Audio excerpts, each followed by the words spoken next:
Shalom Bapak Ibu, sahabat Galilea yang diberkati oleh Tuhan Yesus.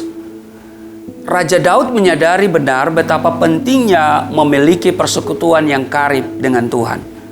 Daud menyadari di sepanjang hidupnya dia mengalami teramat banyak pertolongan dan kasih setia Tuhan, sehingga hatinya senantiasa dipenuhi ucapan syukur dan kerinduan untuk menceritakan perbuatan Tuhan kepada orang lain.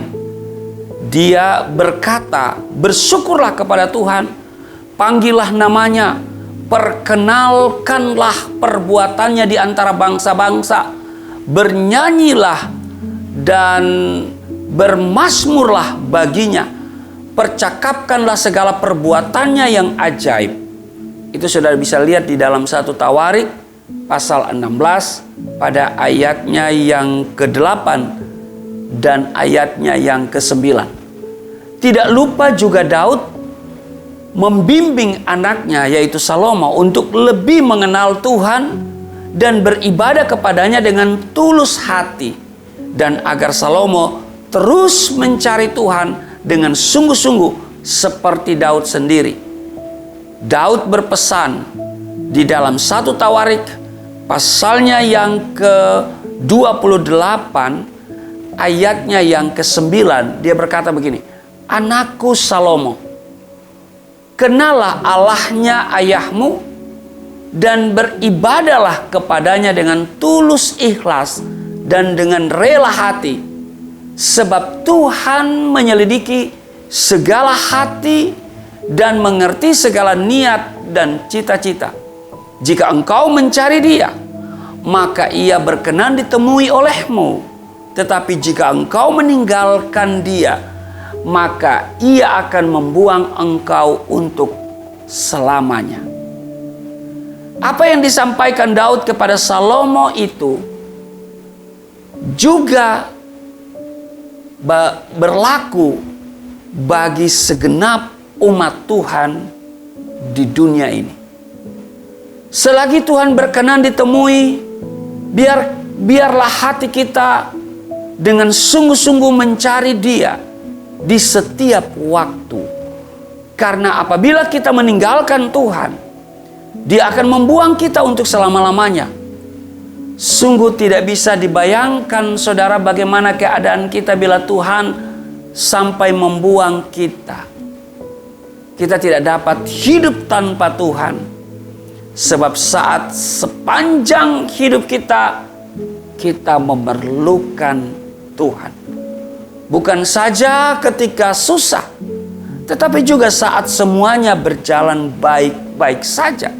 Kita harus mencari dan tetap memerlukan Tuhan. Inilah nafas hidup orang percaya itu. Tidak dapat terpisahkan dari Tuhan. Tuhan harus menjadi kebutuhan hidup kita yang utama, saudara.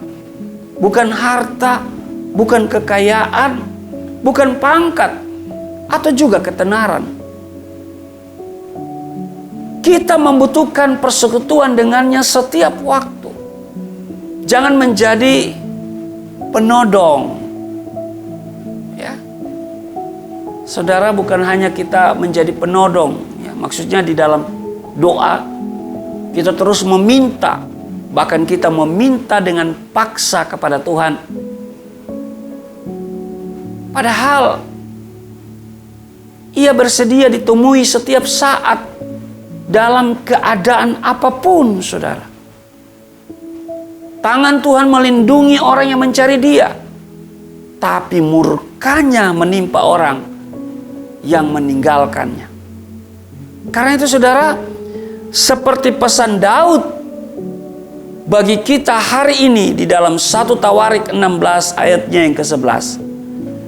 Carilah Tuhan dan kekuatannya, carilah wajahnya selalu. Amin.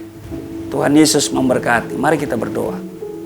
Terima kasih Tuhan, kami diingatkan melalui 1 Tawarik 16 ayat 11 untuk terus mencari Tuhan, mencari kekuatan Tuhan, dan mencari wajah Tuhan.